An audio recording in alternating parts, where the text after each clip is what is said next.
The political tides have shifted today. The new Deputy President of the Republic of Kenya, Professor Abraham Kindiki, is said to be sworn in tomorrow at Kenya International Conference Center, the KICC. This is after today the High Court made the decision to throw away or do away with the conservatory orders that were given by Justice Chacha Mwita, allowing the High Court or the Chief Justice to form a bench of 3 judges who she went ahead and formed under DCJ Philomena Mwilu. Now the bench made the decision today. Now let's get down to the real details and the real issues here. Professor Abraham Kindiki, if we are supposed to follow the Constitution of the Republic of Kenya, the 2010 Constitution, which does away with the old rulings under the Moi regime of the 1963 Constitution, if we were to adhere with this Constitution, then sincerely speaking, although I am in support of Professor Kindiki assuming office as the Deputy President of the Republic of Kenya, that is a gross violation of the Constitution of the Republic of Kenya.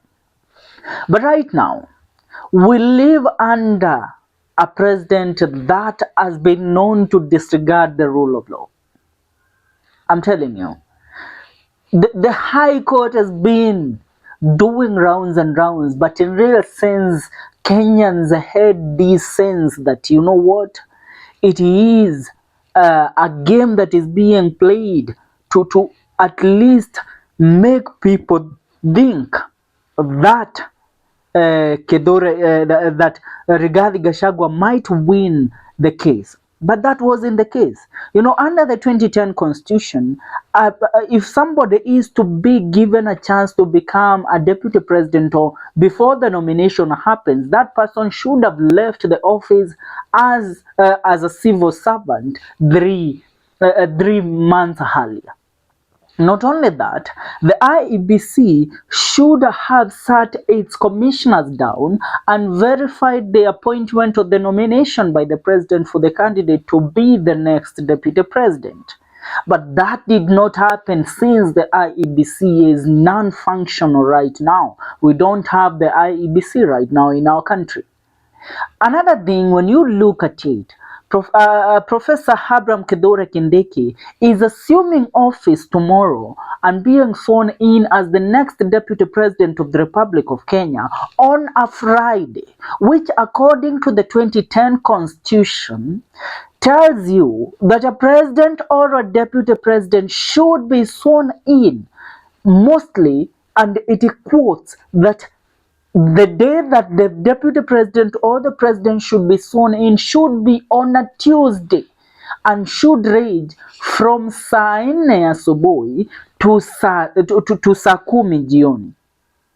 Now, the swearing in is happening tomorrow on Friday. Not only that, when you go back to the 2010 Constitution, you see the haste at which this card is being played by the president and his team, because the Gazettement has happened just 1 hour after the Rigathi Gachagua lost the case.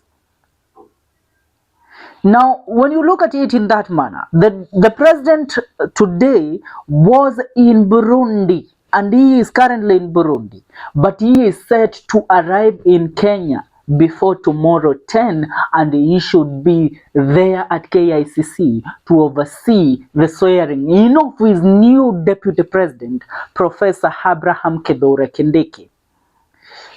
They have toyed around with the Constitution, they have toyed around with the emotions of Kenyans, and they have toyed around with the judicial system of the Republic of Kenya. But truth be told, there was no hope for Gachagua again retaining or winning the case against the state. As Counsel Degwanjiro puts it today, the Constitution of Kenya, the 2010 Constitution, has been urinated upon by the state of the Republic of Kenya. Now, getting back to this appointment, the position that was held by Professor KITHURE Kindiki as the Cabinet Secretary of Interior, as of this evening, been handed over to the Prime Cabinet Secretary and Foreign Affairs Cabinet Secretary, Musalia Mudavadi. Now, right now as we speak, Musalia Mudavadi holds 3 offices in capacity as a Cabinet Secretary. Number 1, he is the overseer of the Cabinet, meaning he is the Prime Cabinet Secretary. Number 2, he is the Foreign Affairs Cabinet Secretary. Number 3, he is now holding the office of the Cabinet Secretary of Interior. Are you getting the point? So, moving forward, how will Mudavadi be able to maneuver through 3 strategic key government positions or cabinet positions in a republic? That is where the role comes in. Mudavadi is going to play the role as a Cabinet Secretary of Interior, maintaining his role as a Prime Cabinet Secretary. He will be the new Matiang'i of the Republic of Kenya, because Matiang'i during his era under President Uhuru Muigai Kenyatta's regime held the position as the Cabinet Secretary of Interior and as the overseer of the whole cabinet as the Prime Cabinet Secretary. The role and the office that Mudavadi held as a foreign cabinet minister or a foreign cabinet secretary will now be handed over to the Speaker of National Assembly, Honorable Moses Masika Wetangula, who is currently being forced by the ODM to step down as the Speaker of the National Assembly. This position that Honorable Moses Wetangula holds is going to be handed over to the man that has seen this case to the end, that is Honorable Professor Senior Counsel Professor Tom Ojienda, the Senator of Kisumu County.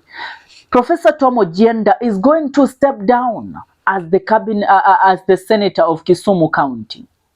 So there will be a by-election in Kisumu where a new senator will be appointed to help run or oversee the operations of Kisumu County under Professor Anyang' Nyong'o. Now, Tom Ojienda will probably take up the role as the new. He is in all capacity. Professor Tom Ojienda, he is in all capacities capable and has a distinguished profile to be the next National Assembly Speaker. Remember, even Wetangula, before he assumed office as the National Assembly Speaker, he held the position of Bungoma Senator. No, not Bungoma. Was it where he comes from? He had won the election, but he was appointed to that role, which made him leave the position that he was holding as a senator to assume his role as the third in command in the Republic of Kenya. That is the office of the Speaker of the National Assembly. Baba Raila Amolo Odinga, Right Honorable Raila Amolo Odinga, has pressured William Ruto that he even he came into an MOU, a memorandum of understanding with William Ruto, that if our members of parliament help you to secure the impeachment of Rigathi Gachagua, one thing that we want is the seat of the Speaker of the National Assembly. Yeah, and also some other additions, including if now Tom Ojienda assumes that office, that means there will be a high possibility on the amendment of the Constitution of the Republic of Kenya, where an office of the Prime Minister will be included, because all along it has been a long con that we all have had lately, a conversation of an office of the said Prime Minister being formed. Now, Musalia Mudavadi has gazetted tomorrow as the day of swearing in of Professor KITHURE Kindiki. The Kenya Gazette, published by Authority of the Republic, registered as newspaper at the GPO, Nairobi, 31st October 2024. Price 60 shillings. Gazette number 1411, the Public Holidays Act. Caption under caption 10. Declaration of a public holiday. It is notified for the general information of the public that the Cabinet Secretary for Interior and National Administration, in exercise of the powers conferred by Section 3 of the Public Holidays Act and Section 3B and 12(3) of the Assumption of Office of President Act, declares Friday, the 1st November 2024, to be a public holiday, being the date of the swearing in of the Deputy President designate. Dated 31st October 2024, Musalia Mudavadi, Cabinet Secretary for Interior and National Administration. That is the Gazette notice. So, which tells you the President of Kenya will fly in tonight to oversee the swearing in of his new Deputy President. Now, Rigathi Gachagua started packing.